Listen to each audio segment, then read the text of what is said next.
Yakira Cole could barely afford the champagne bottle in her hand, but she had scraped by to get it.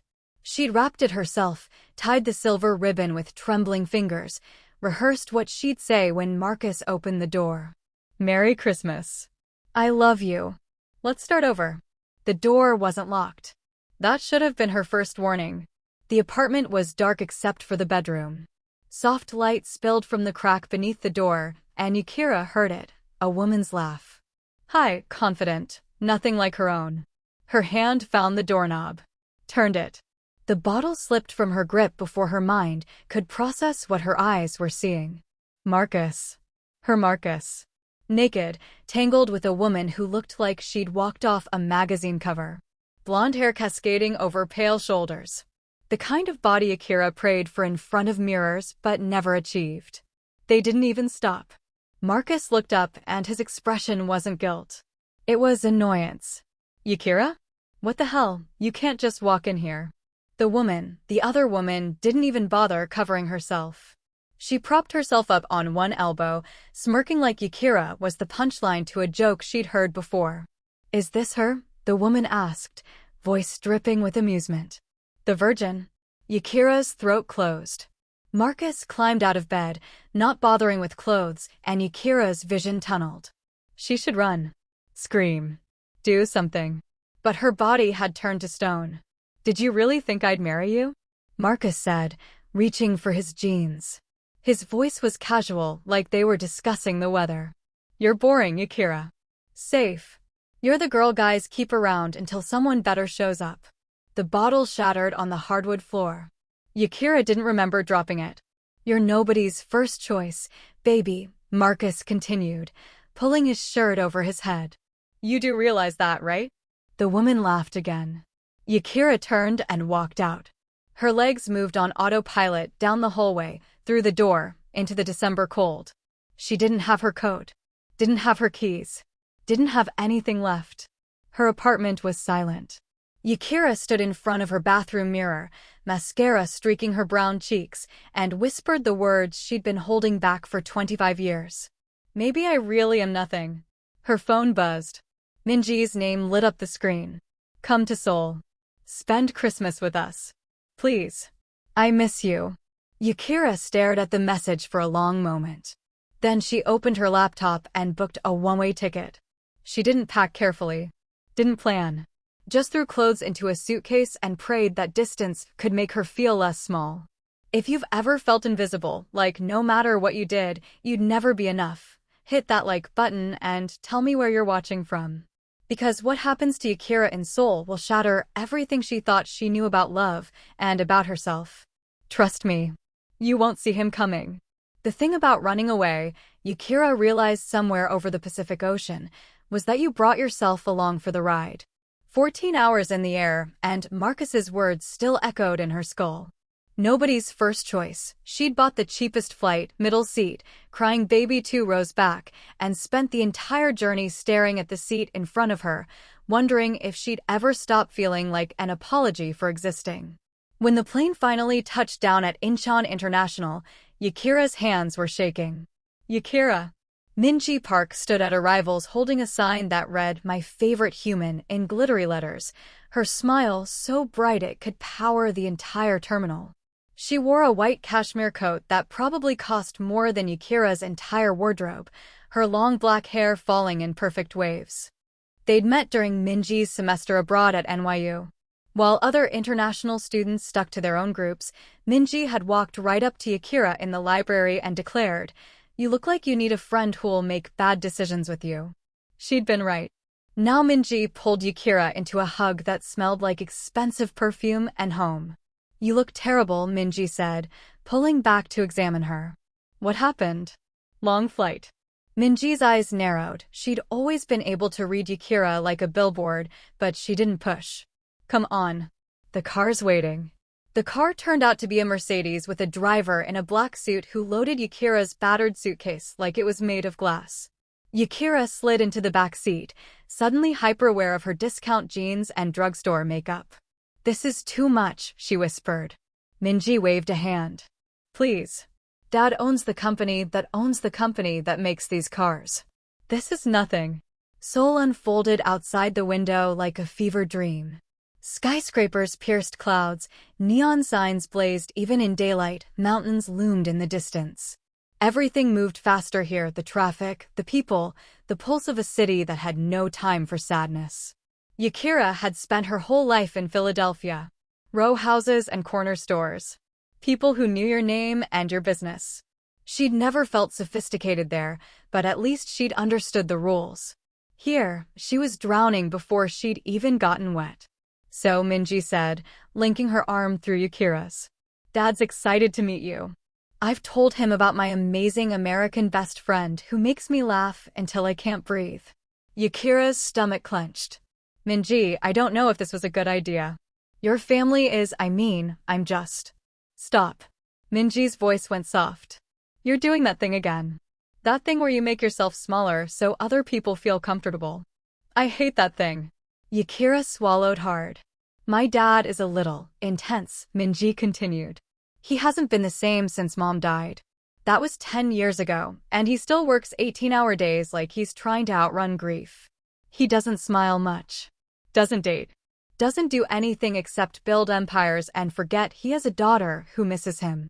There was pain in Minji's voice, the kind that came from loving someone who'd turned themselves into a monument. But he's good, Yakira. And he'll like you. Everyone likes you. Except the men I want to love me, Yakira thought. The car turned onto a private road, and Yakira's breath caught. The Park Estate wasn't a house. It was a statement. Modern architecture merged with traditional Korean design, glass and stone and clean lines that spoke of wealth so old it didn't need to announce itself. Gardens sprawled in every direction, perfectly manicured even in December. Yakira had never felt more out of place in her life. Minji, she whispered. I can't. You can. Minji squeezed her hand.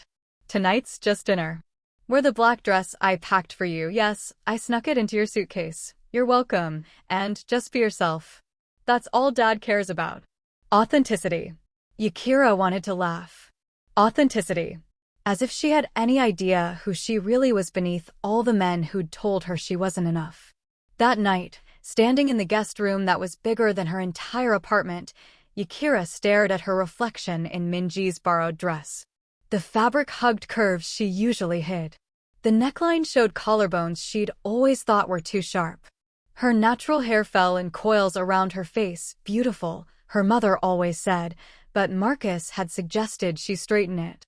She looked like she was playing dress-up in someone else's life. You can do this, she told her reflection. Her reflection didn't look convinced. The formal dining room could seat 30 people. Tonight, it felt like there were only 2. Yakira descended the stairs with Minji, her borrowed heels clicking against marble, her heart hammering against her ribs. The dress felt like armor and exposure all at once. Through the open doorway, she could see the table, crystal gleaming under chandelier light, white roses in silver vases, everything perfect and terrifying. Dad's already here, Minji whispered, squeezing Yakira's hand. Be normal. He's just a person. Yakira nodded, lying with her silence. They entered the dining room, and the air left Yakira's lungs. Park Joon-seok stood at the head of the table, one hand resting on the back of his chair, and he was nothing like she'd imagined. 45 looked like this. Tall, broad-shouldered, a charcoal suit tailored so perfectly it might have been painted on. Silver threaded through his dark hair at the temples, and his face, his face, was all sharp angles and controlled strength. High cheekbones. A jaw that could cut glass. Eyes so dark they looked black in the low light. He looked like a man who'd forgotten how to lose. Their eyes met. The world stopped. Yakira watched something flicker across his face. Surprise? Recognition? Impossible. They'd never met. But the way he stared at her, frozen mid-greeting, made her feel like he'd been waiting for her his entire life. Or maybe that was just wishful thinking from a woman whose last boyfriend had called her nobody's first choice. Dad. Minji bounced forward, breaking the spell. This is Yakira. Yakira, this is my father, Park Joon-seok. He blinked, and the mask slid back into place. Cool. Controlled. Polite. Welcome to our home, Miss Cole. His voice was deeper than she'd expected, not loud, but the kind of quiet that made you lean in to listen. It vibrated through her chest like a bass note. "Thank you for having me, Mr. Park," Yakira managed. Her own voice sounded thin in comparison. He moved toward her, and she noticed he walked like someone who'd never questioned whether a room belonged to him. Extended his hand. She took it. His palm was warm, calloused, surprising for a man who lived in suits and boardrooms. His grip was firm but careful, like he was aware of his own strength. Like he was holding something fragile. The handshake lasted 1 second too long. When he released her, Yakira's hand tingled. "Please sit." He gestured to the chair beside Minji, directly across from where he stood. Close enough to see every expression. Too far to touch. Perfect torture. Dinner began with small talk, Minji chattering about their plans to visit Myeongdong, the weather, Christmas traditions. Staff appeared and disappeared like ghosts, placing course after course in front of them. Yakira barely tasted any of it. Because across the table, Joon-seok kept looking at her. Not obviously. Not inappropriately. But every time she glanced up, his eyes were there. Steady. Assessing. Like he was trying to solve an equation that didn't add up. "Miss Cole," he said during the third course, his voice cutting smoothly through Minji's monologue. "My daughter tells me you work in education." "Elementary school," Yakira said, grateful for a safe topic. "Second grade." 7-year-olds who still believe in magic. Something softened in his expression. "That must require enormous patience." "Or enormous stubbornness," she said, surprised by her own honesty. "Sometimes I'm not sure which." The corner of his mouth twitched. Almost a smile. "Perhaps both. The best things usually require both." Their eyes held. Minji, oblivious, launched into a story about her university days. But Joon-seok kept asking Yakira questions. Real questions, not the polite kind people asked at dinner parties. What made her choose teaching? What did she dream about when she was young? If she could change one thing about her life, what would it be? He listened to her answers like they mattered. Like she mattered. It was intoxicating and terrifying in equal measure. A servant stumbled, dropping a wine glass. It shattered against the floor, red liquid spreading like blood. Everyone flinched, Minji, the other staff, Yakira. Everyone except Joon-seok, whose eyes never left Yakira's face. "Are you all right?" he asked quietly, ignoring the chaos. She nodded, not trusting her voice. After dinner, Yakira escaped. The terrace was cold and empty, overlooking gardens that stretched into darkness. She pressed her palms against the stone railing, breathing hard, trying to remember why she'd come to Seoul in the first place. To heal. To hide. To feel less broken. Not to develop an impossible, humiliating crush on her best friend's father. "What is wrong with me?" she whispered to the night. "He's Minji's father. He's 45. He probably thinks you're pathetic." "Stop. Are you all right, Miss Cole?" Yakira spun around, heart leaping into her throat. Joon-seok stood in the doorway, backlit by warm light, his expression unreadable. Yes. Just needed air." He stepped onto the terrace, and she noticed he carried his suit jacket over one arm. He held it out to her. "You're shivering." She hadn't noticed until he said it. The cold had numbed her skin, but now she felt it, the bite of winter air against bare shoulders. "I'm fine. Take it, please." It wasn't a request. Yakira accepted the jacket, and his scent enveloped her, something clean and expensive with an undertone of cedar. The silk lining was still warm from his body. She wanted to bury her face in it. Instead, she pulled it around her shoulders and said, "Thank you." They stood in silence for a moment. Then, "You seem sad, Miss Cole. Is it the jet lag or something deeper?" The question caught her off guard. Most people didn't look close enough to see past her smile. "Just processing some things," she said carefully. "Things that made you fly across the world right before Christmas?" Her throat tightened. "Maybe." "You apologize too much," he said quietly. "As if existing is a burden." "Why?" The words hit her like a slap. Not because they were cruel, but because they were true. Yakira opened her mouth to deflect, to laugh it off, to do what she always did when someone got too close. "Yakira." "Dad." Minji's voice called from inside. Come back. The cook made your favorite dessert. The spell shattered. Joon-seok took a step back, his jaw tight. We should go inside. But as Yakira walked past him, she felt the weight of his gaze like a physical touch. And she knew whatever had started tonight couldn't be stopped. Yakira spent the next 3 days trying to avoid Park Joon-seok. She failed spectacularly.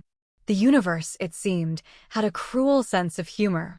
The first time was the library. Yakira woke at dawn, still adjusting to the time difference, and wandered through the house looking for coffee.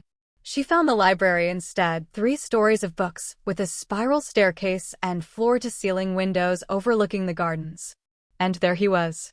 Joon-seok sat in a leather armchair, reading glasses perched on his nose, a book in one hand and a cup of coffee in the other. He'd traded his suit for a simple black sweater and dark slacks, and somehow that made him more dangerous. Less untouchable. He looked up when she entered, and Yakira froze like she'd been caught stealing. I'm sorry, I didn't know. Don't apologize. He set down his book. The library is for everyone. Would you like coffee? She should have said no. Should have fled back to her room. Instead, she said, yes, please. He poured from a carafe on the side table, his movements economical and precise. Handed her the cup without their fingers touching, though Yakira swore she felt heat anyway. They sat in silence, drinking coffee as the sun rose over Seoul. It felt more intimate than any conversation she'd ever had. The second time was the car. Dad's driving us to Gangnam, Minji announced that afternoon, bouncing into Yakira's room without knocking. He says he wants to see the city outside his office windows for once. I think he's having a midlife crisis. It's adorable. Yakira's stomach dropped. Maybe I should stay here. Don't be ridiculous. Come on. The car was smaller than the Mercedes, a sleek black sedan that smelled like leather and danger. Minji claimed the front seat, which left Yakira in the back. Directly behind Joon-seok. She could see his hands on the steering wheel. Strong hands, elegant fingers. The way his shoulders moved beneath his shirt when he shifted gears. So, Yakira, Minji said, twisting around in her seat. What do you think of Seoul so far? It's beautiful, Yakira said honestly. Overwhelming, but beautiful. Dad, didn't you say the same thing when you first came here from Busan? Joon-seok's eyes found Yakira's in the rearview mirror. I did. Sometimes the most beautiful things are the ones that terrify us most. The air in the car thickened. At a red light, they both reached for the same door handle, Joon-seok to adjust something, Yakira to steady herself. Their hands collided. Electricity shot up Yakira's arm. He pulled back like he'd been burned. Sorry. But his eyes in the mirror told a different story. The third time was dinner with guests. Business associates, Minji explained, rolling her eyes. Which means boring people talking about money while we smile and look pretty. But Dad insists. The boring people turned out to be 3 men in expensive suits and 1 woman who looked like she'd stepped out of Vogue Korea. This is CO Hygiene, one of the men said, gesturing to the woman. She and Chairman Park have been discussing a potential partnership. The way he said partnership made Yakira's skin crawl. Hygiene was perfect. Tall, sophisticated, the kind of polished beauty that came from expensive salons and careful breeding. She touched Joon-seok's arm when she spoke, laughed at his sparse comments, positioned herself at his side like she belonged there. Yakira told herself she had no right to the jealousy burning through her veins. She watched anyway. Joon-seok was polite to Hygiene. Attentive in the way powerful men were when they wanted something from you. But there was no warmth in his eyes. No spark. Not like when he looked at Yakira across the table, his gaze dark and hungry before he caught himself and looked away. The 4th time was the kitchen. Yakira couldn't sleep. Too many thoughts, too much feeling, Marcus's voice in her head saying nobody's first choice, while Joon-seok's eyes said something entirely different. She went downstairs for water and found him there. Tie loosened. Sleeves rolled up. Walls finally down. Can't sleep either, he asked.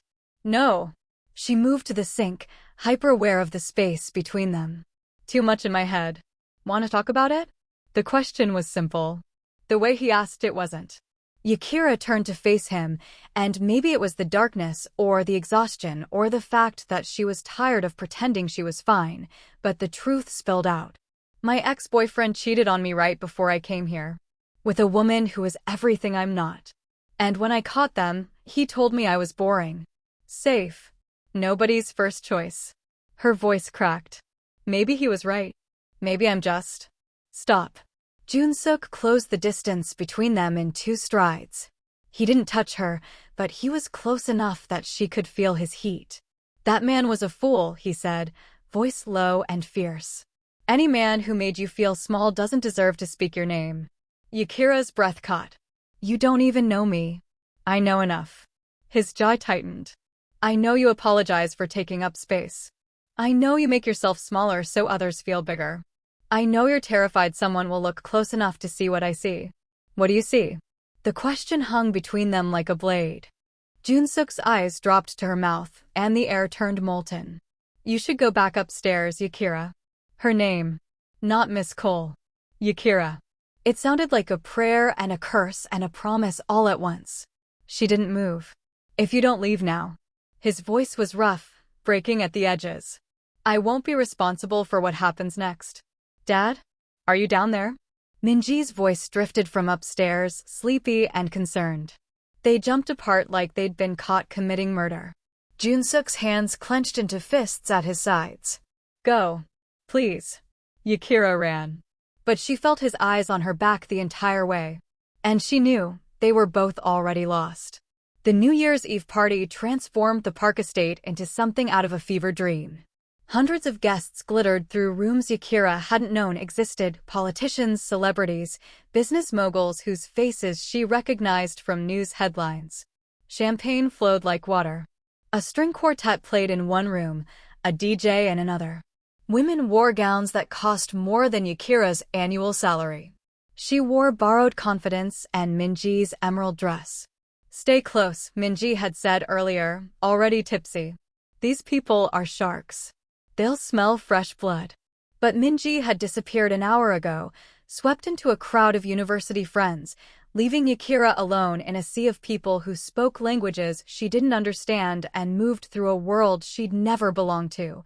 Across the room, Joon-seok stood surrounded by men in expensive suits and women in expensive everything else. He looked devastating in black tie, every inch the powerful chairman. Untouchable. But his eyes kept finding hers. Even while shaking hands with a diplomat, his gaze would drift across the room and land on her like a touch. Even while a stunning woman whispered something in his ear that made the other men laugh, he was watching Yakira.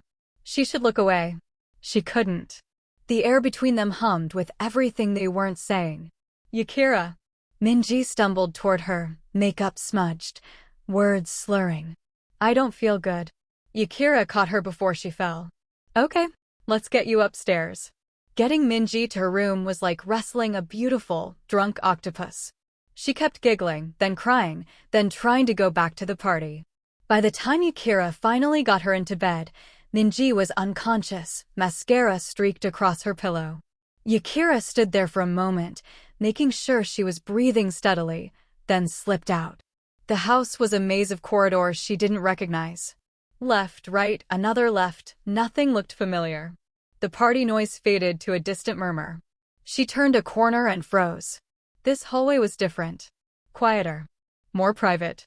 Floor-to-ceiling windows overlooked private gardens. Art that belonged in museums. Joon-seok's wing. You shouldn't be here. His voice came from behind her, low and controlled. Yakira spun around, heart hammering. He stood 10 feet away, tie loosened, top button undone, looking at her like she was both salvation and damnation. I got lost, she whispered. Minji was sick, and I. Yakira. Her name sounded tortured. You need to leave. Now. Why? Because if you don't. He took a step closer. Then another. I won't be able to stop myself. The air between them caught fire. Then don't stop, Yakira heard herself say. Brave for the first time in her life. Reckless for the first time ever. Something broke in his expression. He closed the distance in 3 strides, backing her against the wall without touching her. But she could feel his heat, smell his cologne mixed with champagne and desperation. Do you know what you do to me? His voice was ragged. Seeing you every day, in my house, at my table, knowing I can't have you? Knowing I shouldn't want you this much. I want you too. The confession ripped from her throat. I've wanted you since the moment I saw you. His control shattered. He kissed her like he was drowning, and she was air, desperate, consuming, years of loneliness pouring into one moment. His hands tangled in her hair, tilting her head back as his mouth claimed hers with a hunger that made her knees buckle. Yakira gasped against his lips, and he swallowed the sound, pressing her harder against the wall. Her hands found his shoulders, his neck, threading through his hair and pulling him closer, closer, never close enough. My room, he growled against her mouth.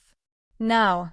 He lifted her, and she wrapped her legs around his waist as he carried her down the hallway. His bedroom was massive floor-to-ceiling windows, a bed that could sleep four, everything dark and masculine and undeniably his. He set her down carefully, like she might break. Yakira. His forehead pressed against hers, breathing hard. Are you sure? Because if we do this. I'm sure. She pulled him down for another kiss. I've never been more sure of anything. Clothes fell away like barriers crumbling. His jacket. Her dress pooling at her feet. His hands traced her body with reverence, like he was memorizing every curve, every scar, every imperfection she'd spent years hating. You're beautiful, he whispered against her skin. Perfect. Mine. When he laid her on his bed, Yakira felt tears slip down her temples. Did I hurt you? Panic flooded his voice. No. She pulled him down to her. I've never felt like this. Like I matter. You matter. He kissed her forehead, her cheeks, her lips. You matter more than anything. He took his time, patient and gentle, making sure she felt safe, treasured. Every touch was worship. Every kiss a promise.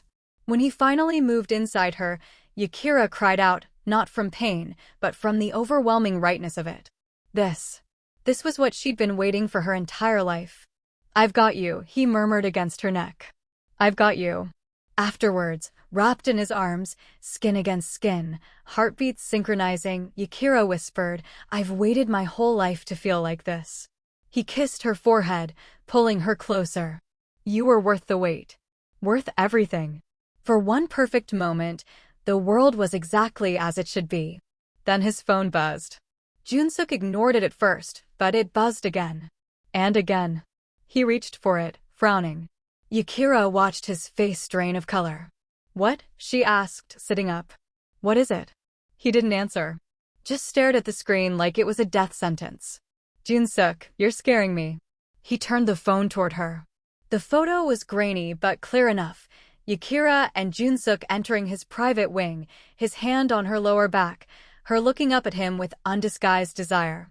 And in the background, barely visible but unmistakable, Minji's face, stricken with betrayal.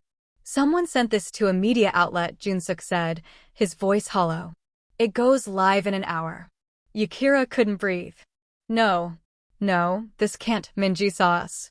Another message appeared. Choose carefully, Chairman Park. Your reputation or your mistake. The world tilted sideways. Everything they'd just built turned to ash. Yakira awoke alone. For one blissful second, she forgot. Then reality crashed down like a building collapse. Joon-seok's side of the bed was cold. A note lay on his pillow, his handwriting precise and devastating. I'm sorry. I should never have touched you. Yakira's hands shook as she read it again. And again. I'm sorry. Not, I love you. Not, we'll figure this out. Just, I'm sorry. Like she was a mistake that needed apologizing for. She dressed in yesterday's clothes, shame burning through her veins, and crept back to her room. Maybe if she was quiet enough, invisible enough, she could pretend last night never happened. The door to her room was open. Minji sat on the bed, still in her party dress, makeup smeared, eyes red and swollen. Minji, Yakira started. How could you? Minji's voice cracked. How could you do this to me? It's not what you think. You used me. Minji stood, shaking.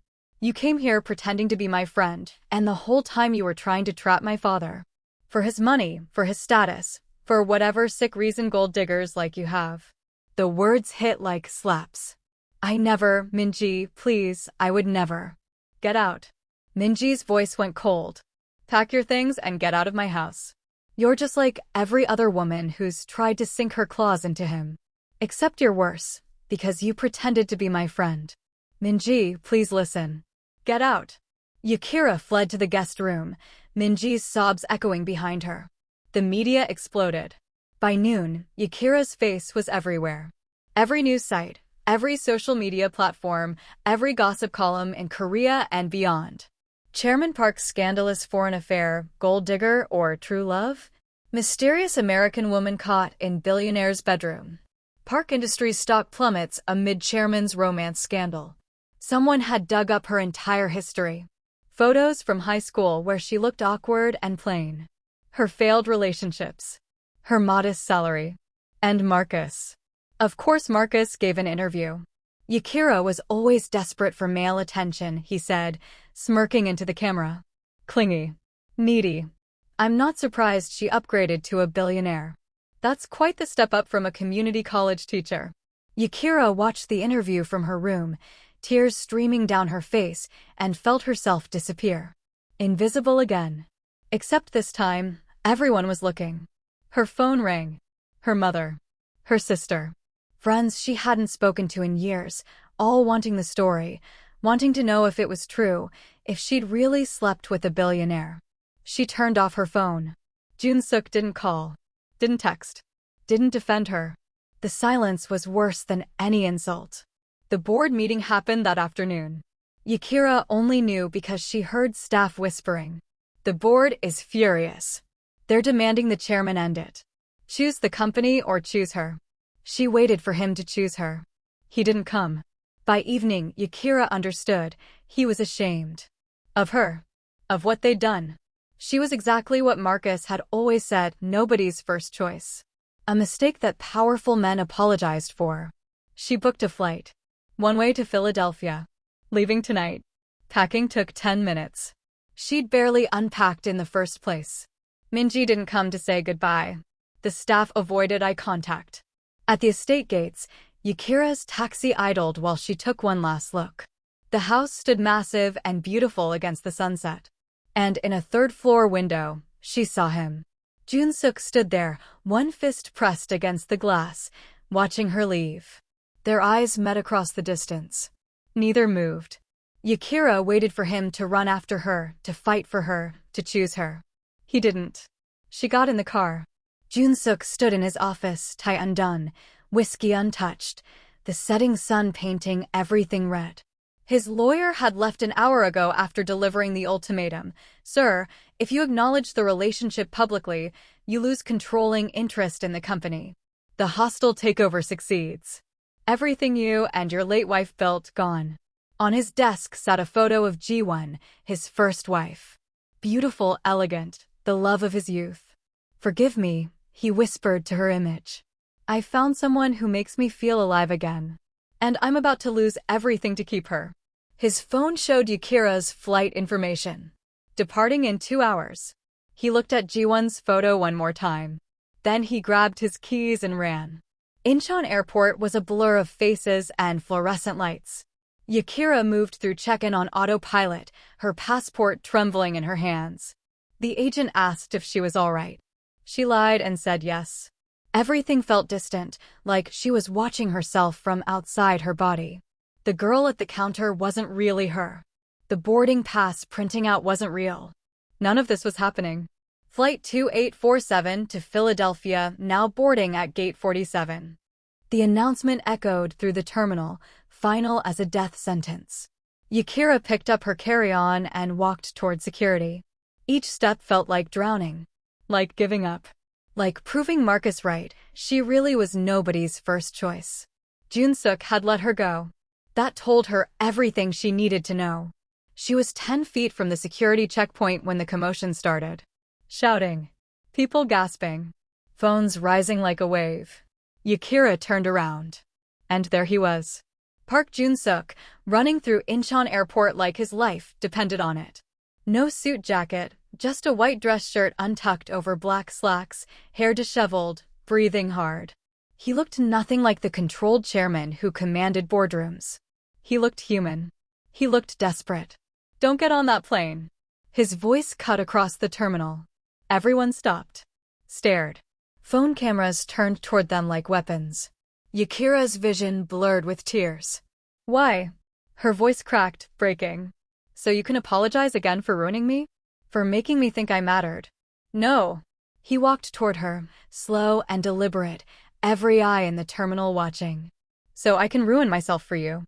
Then Park Joon-seok, chairman of Park Industries, one of the most powerful men in South Korea, dropped to his knees in the middle of the airport. The crowd gasped. Camera flashes exploded like lightning. "My name is Park Joon-seok," he said, voice carrying across the terminal. "I am 45 years old. I am the chairman of Park Industries. And I am in love with this woman." Yakira couldn't breathe, couldn't move, could only stare at him kneeling before her while hundreds of strangers recorded every second. "I have been dead for 10 years, he continued, eyes locked on hers. "Walking through life like a ghost. Building empires because I didn't know how to build a future. And then she walked into my house and brought me back to life." Tears streamed down Yakira's face. "I was a coward this morning," Joon-seok said, his voice rough with emotion. "I let fear make my decisions. I let the world tell me what I should want instead of fighting for what I need. And I will regret that for the rest of my life." "Your company," Yakira sobbed. "Minji, everything you built means nothing without you." He stood, closing the distance between them. "I would rather lose an empire than lose the one woman who sees me not as a monument to the dead, but as a man who wants to live." He cupped her face in his hands, thumbs wiping away her tears. "You are not invisible, Yakira Cole," he said fiercely. "You are not boring. You are not safe. You are not nobody's first choice." His forehead pressed against hers. "You are the only thing I see. The only thing I want. The only choice I need to make." Then he kissed her. In the middle of Incheon Airport, with hundreds of phones recording, with his entire world watching, Park Joon-seok kissed Yakira like she was oxygen, and he'd been suffocating his entire life. Yakira kissed him back, years of pain and invisibility dissolving into this one moment. Her hands fisted in his shirt, pulling him closer, and she tasted salt, his tears or hers, she couldn't tell. The crowd erupted. Some cheered. Some gasped in scandal. Someone started clapping, and it spread like wildfire through the terminal. When they finally broke apart, both breathing hard, Joon-seok kept his hands on her face like he was afraid she'd disappear. "Come home with me," he whispered. "Fight for us with me. Let the world watch. Let them judge. I don't care anymore." "What about Park Industries?" Yakira asked. "The board? Everything you'll lose. I built that company once. I'll build it again if I have to." His eyes were fierce, certain. "But I can't build a life without you." "Won't. I choose you, Yakira. Every time. Forever." Yakira looked at the security checkpoint behind her. Her boarding pass. Her escape. Then she looked at Joon-seok, disheveled, desperate, kneeling in an airport for her, and realized something Marcus had never understood. She wasn't nobody's first choice. She was Joon-seok's only choice. "Take me home," she whispered. He lifted her off her feet, spinning her around while the crowd cheered, and Yakira laughed through her tears. For the first time in her life, she felt chosen, seen, loved. The videos went viral within the hour. #airport proposal trended worldwide. News outlets called it the most romantic gesture of the year. But Yakira didn't care about any of that. She only cared about the man holding her hand in the back of the car, bringing her knuckles to his lips, whispering, "I'm never letting you go again." "Promise?" she asked. "On everything I am." And Park Joon-seok had never broken a promise in his life. They arrived at the estate after midnight. Every light was on. Minji stood in the foyer, arms crossed, eyes red and swollen. She looked small and broken and furious all at once. "Minji," Yakira started. "Let me," Joon-seok said quietly. He stepped forward, still holding Yakira's hand. "Minji, we need to talk." "There's nothing to talk about." Minji's voice shook. You chose her over me. Over Mom's memory. Over everything. I chose life, Joon-seok said. And I'm sorry it took me this long to realize I'd stopped living. He guided them to the living room, sat down across from his daughter. Yakira tried to let go of his hand, to give them space, but he held tight. When your mother died, I died with her, Joon-seok said. I kept breathing, kept working, kept pretending. But I was a ghost, Minji. And I made you live with a ghost. Minji's lip trembled. I'm sorry, he continued, his voice breaking. I'm sorry I wasn't there. Sorry I buried myself in work instead of being your father. Sorry I let my grief become a wall between us. Tears spilled down Minji's cheeks. Your mother told me, at the end, that she wanted me to live again. To love again.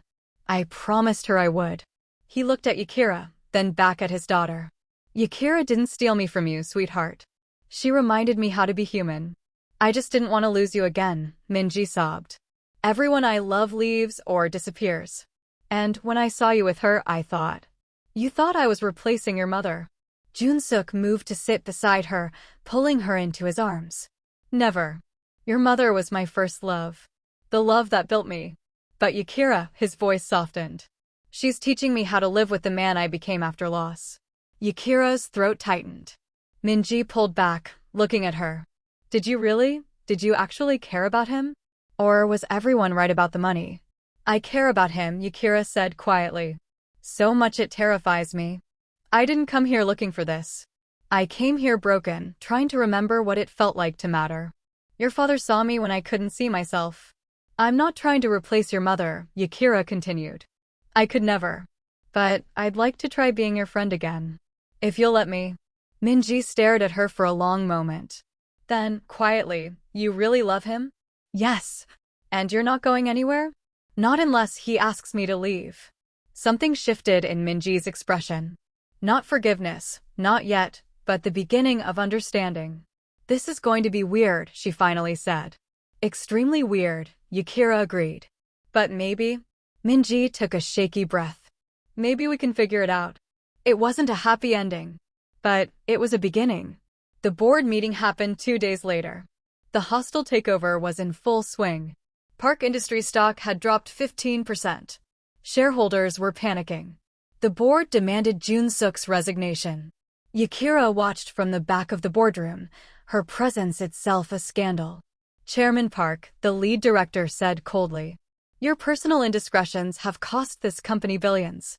The board votes to remove you as chairman, effective immediately. Joon-seok stood. Then take it. Shocked silence. I built this company from nothing, he said calmly. I'll build it again if I have to. But I will not sacrifice love for profit. I will not teach the next generation that power matters more than humanity. You're throwing away everything your late wife built with you. My late wife, Joon-seok interrupted, wanted me to live. She would be ashamed of what I became after her death, a monument, not a man. This woman, he gestured to Yakira, taught me the difference. Then you're a fool. Perhaps. But I'd rather be a fool in love than a successful ghost. The room erupted in argument. Then a voice cut through the chaos. If you remove my father, you remove me too. Everyone turned. Minji stood at the boardroom door, dressed in a business suit, looking every inch her mother's daughter. I am Park Minji, heir to 30% of this company through my mother's estate. And I vote to keep my father as chairman. Mississippi Park. I also vote to modernize this company's values, Minji continued, walking to stand beside her father. My mother built this company on innovation and integrity. She would never have sacrificed either for fear of change. Love doesn't make you weak. It makes you human. And humanity is what this company has forgotten. Her words hung in the air. One by one, the older board members shifted. Whispered. Reconsidered. The chairman stayed, one finally said. Out of respect for his daughter's courage. The hostile takeover failed. Not because Joon-seok compromised, but because he didn't. Within days, the media narrative shifted. Chairman Park's love story, when power chooses heart. Viral airport proposal becomes symbol of modern romance. Yakira recorded a video that went viral. My ex-boyfriend told me I was nothing. That I'd never be anyone's first choice. But the man I love taught me something better. I don't need to be everyone's choice. Just the right person's only choice. Thank you, Marcus, for being wrong about me. 3 weeks later, at the company's annual gala, Joon-seok introduced Yakira publicly. This is Yakira Cole, he said to a room full of Korea's elite. My partner. In every sense of the word. The cameras flashed.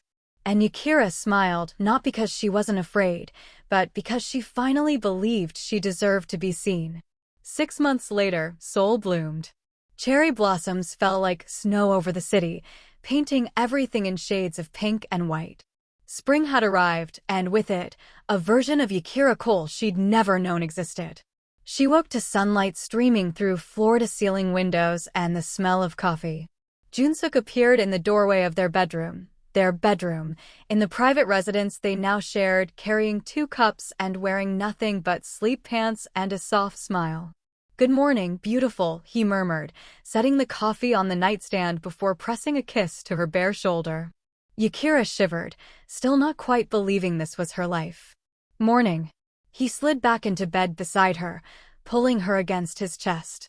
They'd done this every morning for months now, but it still felt like a dream. I love you, he said easily. The words came naturally now, spoken dozens of times a day like breathing. I love you too. And she believed it. Finally, completely believed it. They sat in comfortable silence, drinking coffee as the city woke below them. Then Joon-seok set down his cup and turned to her, suddenly serious. Marry me. Yakira's breath caught. Joon-seok. Not today. Not tomorrow. Whenever you're ready. His thumb traced circles on her wrist. But I want you to know I'm ready. I want forever with you. Tears pricked her eyes. I don't need a ring to know I'm yours. You'll get one anyway, he replied, that real smile spreading across his face, the one that reached his eyes and made him look 10 years younger. When you least expect it. That evening, Yakira stood on stage at the Latte Hotel, microphone in hand, facing 200 women. The charity event, her project, her vision, focused on women's empowerment and self-worth. Women who'd felt invisible their entire lives. Women like her. I came to Seoul 6 months ago convinced I would never be enough, Yakira said, her voice steady. Every man I'd ever loved had told me I was too plain, too boring, too much, and not enough all at once. I believed them. She found Joon-seok in the audience. He sat in the front row, eyes locked on her, radiating pride and love so palpable she could feel it from the stage. Then I met someone who saw me differently. Not because I changed who I was, but because he taught me to see myself through eyes that weren't clouded by other people's limitations. Applause rippled through the room. Love isn't about being someone's first choice, Yakira continued. It's about being their only choice. Every single day. And learning to choose yourself just as fiercely. The standing ovation shook the chandeliers. Afterwards, Joon-seok took her hand and pulled her onto the dance floor. They moved together slowly, unbothered by cameras or whispers, lost in their own world. The world sees you now, he murmured against her temple. But I saw you first. Yakira looked up at him, this man who'd fought for her when she couldn't fight for herself. You taught me to see myself. Across the room, Minji watched them dance, smiling without fear or jealousy. Just love. As cherry blossoms drifted past the windows and Seoul glittered below them, Yakira pressed her forehead to Joon-seok's and whispered, "Thank you for choosing me. Every day," he promised. "For the rest of my life." And in that moment, surrounded by music and light and impossible love, Yakira Cole finally understood what it meant to be enough. Not for the world. For herself. And for the man who'd waited 45 years to feel alive again. If this story touched your heart, hit that like button and subscribe for more stories about love that defies all odds. Drop a comment below. What would you risk for a love that finally sees you? Let's talk about it.